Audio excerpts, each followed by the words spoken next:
kviečiu šalia savęs Kariną, kad jinai išgirstų, kad daugiau nei 60 000 Delfi lankytojų balsavo, aplankė portalą, peržiūrėjo nuotraukas. Iš tiesų balsavo daugiau nei 18 000, o už jus atidavė balsų 4543 žmonės.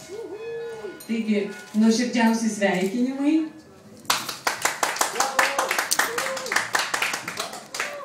Kaip ir sakiau, tikiuosi padėsit man pasakojant tą savo nuostabią meilės istoriją, skleisti grožį aplinkui ir kad merginos tiesiog žinotų, kad jų pora yra svarbiausia vestuvėse. Ir štai dabar tas momentas, aš galbūt perimsiu taurę ir taip pat pasiūlysiu sudėti rankinę, kad būtų patogiau.